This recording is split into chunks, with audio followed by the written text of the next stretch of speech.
여러분, 혹시 이런 생각 해본 적 있나요? 나는 아직 괜찮아. 설마 나한테 무슨 일이 생기겠어? 돈은 나중에 벌면 되지. 그런데요, 인생은 항상 예고 없이 찾아옵니다. 갑자기 회사에서 구조조정 통보를 받는 날, 갑자기 병원 응급실에 가야 하는 날, 갑자기 부모님이 아프다는 전화를 받는 날, 그때 우리는 깨닫습니다. 아, 내가 준비가 안 되어 있었구나. 오늘 이야기의 주제는 이것입니다. 여러분의 저축은 단순한 돈이 아닙니다. 그것은 여러분 인생을 지켜주는 보이지 않는 갑옷입니다.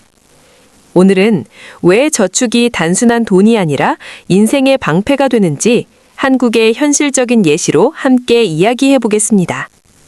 안녕하세요. 여기는 현실의 세계입니다. 우리는 여기서 달콤한 환상이 아니라 진짜 현실 이야기를 합니다. 오늘은 아주 현실적인 주제입니다. 돈 이야기입니다. 하지만 투자 비법도 아니고 부자가 되는 마법도 아닙니다. 그냥 아주 단순한 이야기입니다. 왜 저축이 우리 인생을 지켜주는가? 특히 한국에서 살아가는 우리에게 왜 이 이야기가 중요한지 같이 생각해 보겠습니다. 편하게 들어주세요. 챕터 1. 저축은 돈이 아니라 시간을 사는 것이다. 여러분, 한국에서 직장 다니는 분들 많죠? 아침 7시에 일어나서 지하철 2호선, 9호선, 신분당선, 출근길은 항상 전쟁입니다. 회사 가면 어떤가요?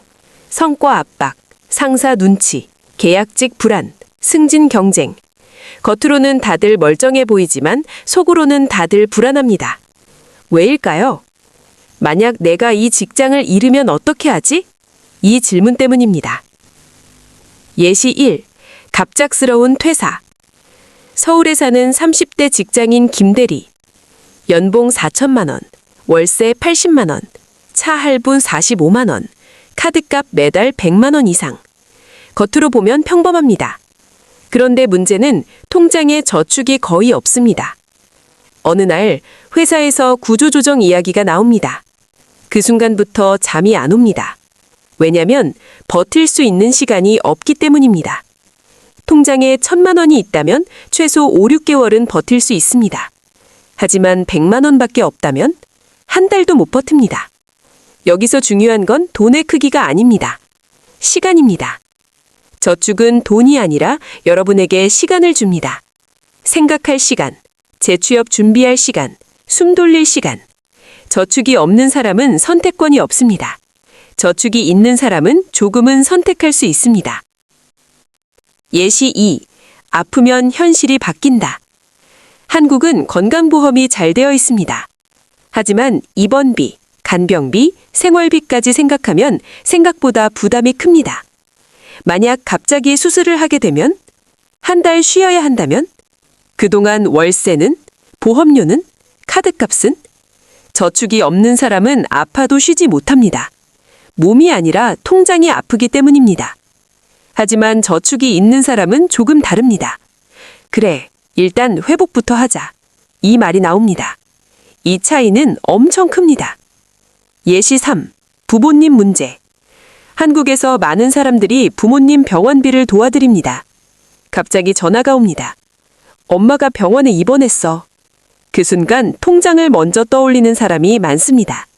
저축이 있다면 당황은 해도 무너지지 않습니다. 저축이 없다면 공포가 먼저 옵니다. 저축은 단순한 돈이 아니라 가족을 지켜주는 최소한의 안전망입니다. 왜 한국에서 더 중요할까? 한국은 경쟁이 심합니다. 집값은 비싸고 전세도 부담이고 대출은 기본입니다. 청년들은 학자금 대출이 있고 직장인은 주택담보대출이 있습니다. 이런 구조에서는 현금이 있는 사람이 강합니다. 왜냐하면 위기가 왔을 때 버틸 수 있기 때문입니다. 저축이 주는 심리적 안정감. 이건 정말 중요합니다. 통장에 3천만 원이 있는 사람과 통장에 30만 원이 있는 사람은 같은 월급을 받아도 마음 상태가 다릅니다. 저축이 있는 사람은 상사에게 부당한 말을 들어도 속으로 이렇게 생각할 수 있습니다. 최악의 경우 나가도 된다. 이 한 문장이 사람을 당당하게 만듭니다. 저축은 자존감을 지켜주는 장치이기도 합니다. 많은 사람들이 착각하는 것. 돈은 많이 벌면 저축할 수 있지. 하지만 현실은 다릅니다. 연봉 3천만 원인데도 저축 1,000만 원 모은 사람이 있고 연봉 6천만 원인데도 마이너스 통장인 사람이 있습니다. 차이는 소득이 아니라 습관입니다. 스타벅스 커피 한 잔, 배달앱 한 번, 충동 쇼핑 한 번. 이것들이 모이면 여러분의 방패를 조금씩 깎아냅니다. 저축은 거창한 것이 아닙니다. 매달 10만 원이라도 먼저 떼어두는 것. 그게 시작입니다. 여러분에게 질문 하나. 만약 내일 회사가 없어져도 여러분은 몇 달 버틸 수 있나요? 3개월? 1개월? 일주일? 이 질문에 답할 수 없다면 지금부터 준비해야 합니다. 저축은 미래의 나에게 보내는 가장 현실적인 선물입니다. 오늘 챕터 1에서는 이 한 가지만 기억해 주세요. 저축은 돈이 아니라 시간이다. 저축은 돈이 아니라 선택권이다. 저축은 돈이 아니라 인생의 방패다. 다음 이야기에서는 왜 사람들은 알면서도 저축을 못하는지, 그리고 어떻게 현실적으로 시작할 수 있는지 더 깊이 이야기해 보겠습니다. 여기는 현실의 세계였습니다. 계속 함께 해주세요. 챕터 2. 우리는 왜 저축을 못할까? 자, 여기까지 들으면서 아마 이런 생각이 들었을 겁니다. 맞는 말이야. 나도 저축해야 하는 건 알아. 그런데도 통장은 늘 비슷합니다. 왜일까요? 의지가 약해서일까요? 성격이 소비형이라서일까요? 아닙니다. 대부분의 사람들은 구조 때문에 저축을 못합니다. 1번. 한국의 소비 구조. 한국에서 살면 돈 쓰기 정말 쉽습니다. 쿠팡은 새벽에 도착하고 배달의 민족은 10분이면 문 앞에 오고 카카오페이는 클릭 한 번이면 끝입니다. 예전에는 돈을 쓰려면 현금을 꺼내야 했습니다. 지금은 버튼 하나면 끝입니다. 고통 없이 소비가 이루어집니다. 그래서 우리는 돈이 나가는 걸 체감하지 못합니다. 2번. 비교 문화. 한국은 비교가 정말 심한 사회입니다. 친구가 제네시스 타면 나도 차를 바꾸고 싶어집니다. 동기가 청약 당첨되면 괜히 마음이 불안해집니다. 인스타그램 보면 다들 제주도, 일본, 유럽 여행 중입니다. 그걸 보면 나만 뒤처지는 것 같아. 그래서 우리는 씁니다. 행복해 보이기 위해, 뒤처지지 않기 위해. 하지만 문제는 그 소비가 미래의 나를 약하게 만든다는 겁니다. 3번. 스트레스 해소형 소비. 한국 직장인들, 스트레스 정말 많죠? 상사 눈치, 성과 압박, 야근. 그 스트레스를 푸는 가장 쉬운 방법이 소비입니다. 오늘 힘들었으니까 치킨 시켜 먹자. 이번 달 고생했으니까 명품 하나 사자. 그 순간은 기분이 좋아집니다. 하지만 한 달 뒤 카드값이 날아오면 스트레스는 2배가 됩니다. 중요한 사실 하나. 우리는 소비를 줄이지 못해서 저축을 못하는 게 아닙니다. 저축이 자동이 아니기 때문입니다. 월급이 들어오면 남은 돈을 저축하려고 하죠. 그런데 남는 돈이 없습니다. 그래서 원칙은 하나입니다. 먼저 저축하고 남은 돈으로 살아라. 이건 정말 단순하지만 인생을 바꾸는 공식입니다. 챕터 3. 현실적으로 시작하는 방법. 자, 이제 중요한 부분입니다. 그래서 어떻게 시작하냐? 거창하게 하지 마세요. 월 100만 원 저축? 처음부터 그렇게 하면 실패합니다. 1. 3개월 생존 자금부터. 목표는 단 하나입니다. 3개월 생활비. 예를 들어 월 150만 원으로 생활한다면 450만 원이 목표입니다. 이건 부자 되기 위한 돈이 아닙니다. 버티기 위한 돈입니다. 2. 자동이체를 걸어라. 월급날 다음 날 무조건 자동이체. 10만 원이라도 좋습니다. 중요한 건 금액이 아니라 시스템입니다. 사람의 의지는 약하지만 시스템은 강합니다. 3. 통장을 나눠라. 한국에서 많이 쓰는 방법이죠. 생활비 통장, 저축 통장, 비상금 통장. 생활비 통장이 비면 그달은 끝입니다. 추가 카드 사용 금지. 이렇게 구조를 만들면 의지가 필요 없습니다. 4. 소비 기록을 적어보기. 한들만이라도 카드 내역을 다 써보세요. 놀랄 겁니다. 커피 12만 원, 배달 25만 원, 구독 서비스 8만 원. 우리는 생각보다 작은 돈을 많이 흘려보냅니다. 챕터 4. 저축이 인생을 바꾸는 순간. 이제 중요한 이야기입니다. 저축은 단순히 위기 대비용만이 아닙니다. 기회를 잡을 수 있게 합니다. 1. 직장을 바꿀 수 있는 힘. 저축이 있으면 이직을 고민할 수 있습니다. 저축이 없으면 싫어도 버텨야 합니다.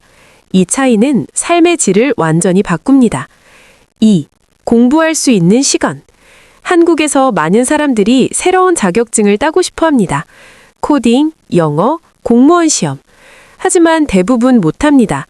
왜냐하면 돈이 없어서 일을 줄일 수 없기 때문입니다. 저축은 도전할 수 있는 시간을 줍니다. 3. 기회를 잡는 사람. 주변에 이런 사람 있죠. 그때 창업해 볼 걸. 그때 투자해 볼 걸.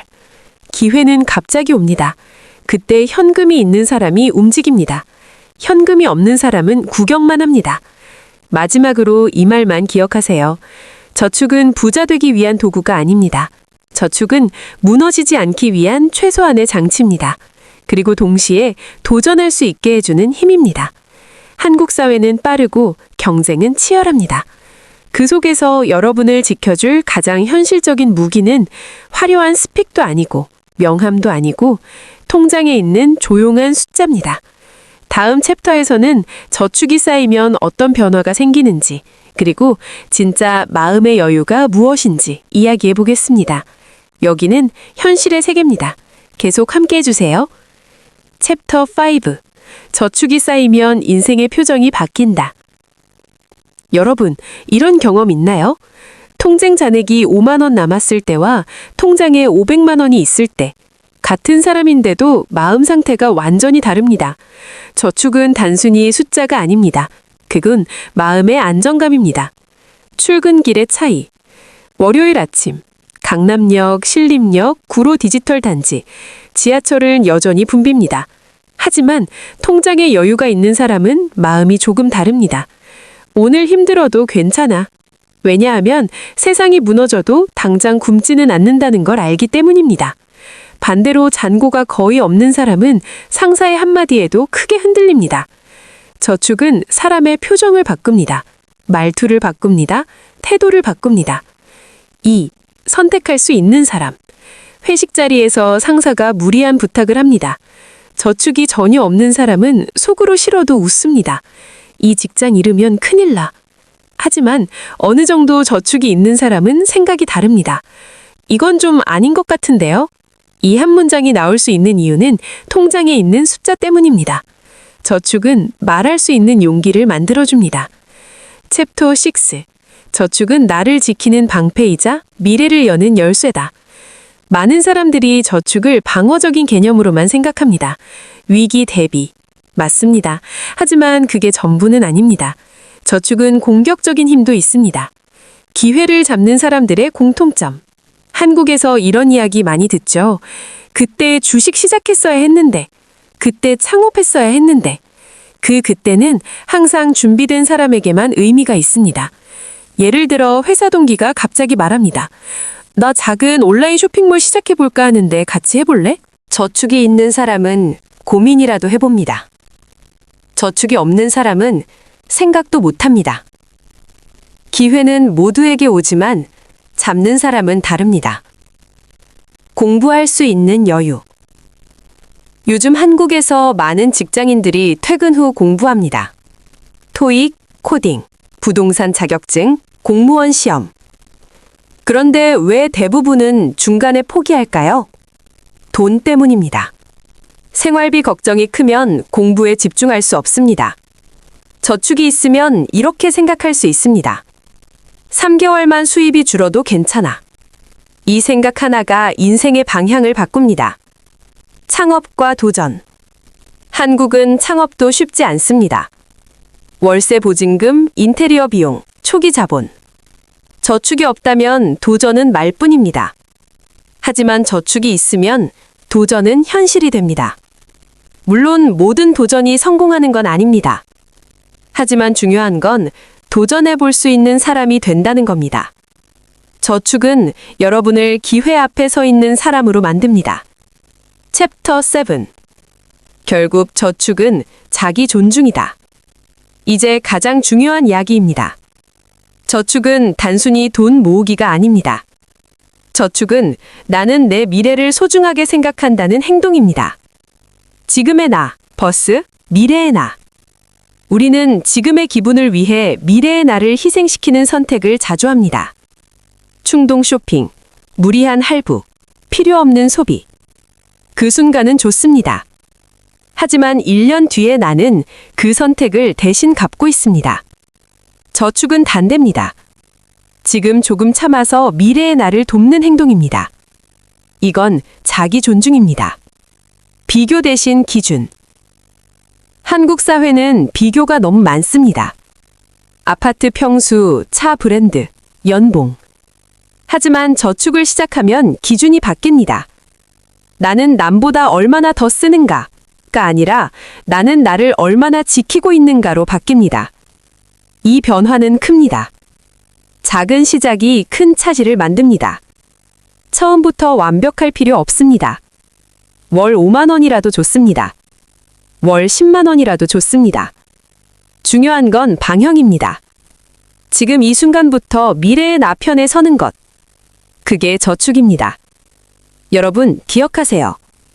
저축은 갑자기 인생을 바꾸지 않습니다. 하지만 위기가 왔을 때 여러분을 무너지지 않게 해줍니다. 그리고 기회가 왔을 때 움직일 수 있게 해줍니다.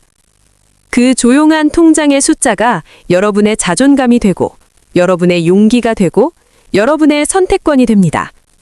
다음 이야기에서는 이 모든 내용을 정리하면서 왜 지금 당장 시작해야 하는지 마지막으로 정리해 보겠습니다. 여기는 현실의 세계입니다. 계속 함께 해주세요. 전체 내용 정리. 오늘 우리는 한 가지 이야기를 했습니다. 저축은 돈이 아니다. 저축은 시간을 사는 것이고, 선택권을 만드는 것이고, 무너지지 않게 해주는 방패이며 기회를 잡게 해주는 열쇠입니다. 한국에서 살아가는 우리는 항상 빠른 세상 속에 있습니다. 출근 경쟁, 승진 경쟁, 집값 경쟁, 비교 경쟁. 이 경쟁 속에서 우리는 종종 착각합니다. 더 벌면 괜찮아질 거야. 하지만 현실은 다릅니다. 더 버는 사람이 더 안정적인 게 아니라 버틸 수 있는 사람이 더 강합니다. 우리가 배운 것. 저축은 남은 돈을 모으는 게 아니라 먼저 떼어두는 것이다. 저축은 부자가 되기 위한 욕심이 아니라 무너지지 않기 위한 최소한의 준비다. 저축은 미래의 나를 존중하는 행동이다. 저축은 자존감을 만든다. 진짜 중요한 질문. 만약 내일 회사가 사라진다면? 만약 갑자기 아프다면?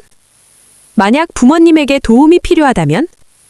그때 여러분은 선택할 수 있는 사람입니까? 아니면 끌려갈 수밖에 없는 사람입니까? 이 차이를 만드는 것이 화려한 스펙이 아니라 조용히 쌓인 저축입니다. 엔딩. 지금 당장 시작하세요. 여러분, 완벽한 타이밍은 오지 않습니다. 월급이 더 오르면 하겠다. 보너스 받으면 하겠다. 조금 여유 생기면 하겠다. 그 나중은 거의 오지 않습니다. 저축은 큰 결심이 필요하지 않습니다. 지금 이 영상이 끝난 뒤 딱 10분이면 됩니다. 자동이체 5만 원 설정하기. 통장 하나 더 만들기. 이번 달 소비 점검해보기. 이 작은 행동이 1년 뒤에 여러분을 완전히 다르게 만듭니다. 여러분의 통장에 있는 숫자는 남들에게 보여주기 위한 숫자가 아닙니다. 그 숫자는 여러분을 지켜주는 방패입니다. 그 숫자는 여러분에게 용기를 주는 힘입니다.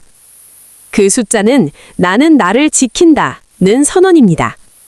한국 사회는 빠르고 거칠지만 그 속에서 여러분을 지켜줄 수 있는 건 결국 여러분 자신뿐입니다.